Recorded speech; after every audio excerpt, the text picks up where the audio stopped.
চোখে ঘুম ঘুম ভাব, আর ঠিক এমন সময় একটা শব্দ কানে আসছে যে খিদা লাগছে।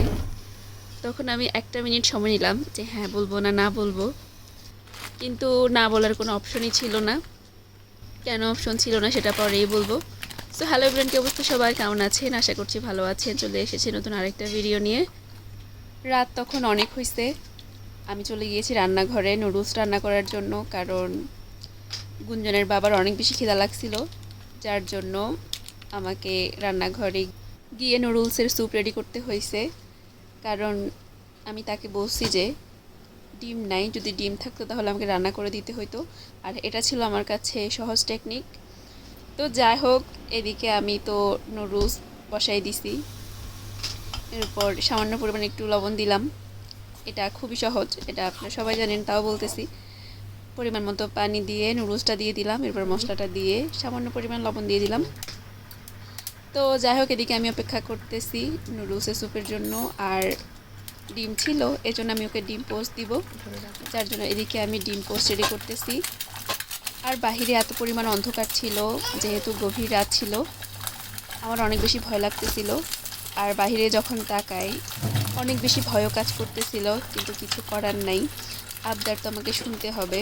তো এদিকে আমার নুডলসের স্যুপ রেডি, আর এদিকে ডিম পোস্টও রেডি। তো এখন আমি নুডলসের স্যুপ একটা বাটি নিয়েছি, এখন এটাকে পরিবেশন করার পালা। আর এত পরিমাণ গরম ছিল, এত পরিমাণ ধোয়া উঠতেছিল যে আমার ফোনকে ডিস্টার্ব করতেছে, ভিডিও করতে পারতেছিলাম না। তো যাই হোক, এদিকে নুডলসের স্যুপগুলো বাটিতে নিয়ে নিলাম, এরপরে নিয়ে নিলাম ডিম পোস্ট। ডিম পোস্ট কিন্তু অনেক বেশি ভালো লাগে, কিন্তু আমার কাঁচা কুসুম খেতে একদমই পছন্দ না। আর নুডলসের স্যুপ আমার একদমই পছন্দ না, কিন্তু আজকের খাওয়াটা আমি একদমই মিস করব না। যেহেতু এত কষ্ট করে অনেক রাতে উঠে রান্না করছি, আমি তো অবশ্যই খাবো। তো এদিকে হচ্ছে সে সস দিয়ে আরও ভালো করে মাখাবে, তার এভাবে খেতে নাকি অনেক বেশি পছন্দ। তো যাই হোক, যে জন্য আমি এত রাতে না করতে পারি নাই, তার হচ্ছে এটা হচ্ছে অবস্থা। কারণ সে রোগী মানুষ, তার পায়ে অনেক বেশি ব্যথা ছিল, আর ব্যথার কারণে সে রাতে একদমই ঘুমাতে পারতেছিল না, যার কারণে খিদা লেগে গেছে। এটা অবশ্য আমাদের প্রায় হয়, 3টা 4টা, বিশেষ করে আমার ক্ষেত্রে হয়, খিদা লেগে যায়। কিন্তু কালকের ব্যাপারটা একটু ভিন্ন ছিল, যেহেতু তার পায়ে অনেক বেশি ব্যথা ছিল, ঘুমাইতে পারে নাই, এজন্য খিদাটার বেশি লাগছে। তো এই হচ্ছে মেইন কারণ। আর এদিকে তো খেয়ে অনেক বেশি প্রশংসা করছে, আর সে ডিম পোস্টটা পেয়ে একটু অবাক হয়েছে, কারণ ডিম পোস্ট তার অনেক বেশি পছন্দ। তাকে যদি নুডলসের সাথে ডিম পোস্ট দেওয়া হয়, সে অনেক বেশি খুশি হয়। তো এদিকে আমরা দুজন ভাগাভাগি করে খাওয়া শেষে ফাইনালি আমাদের খাওয়া শেষ।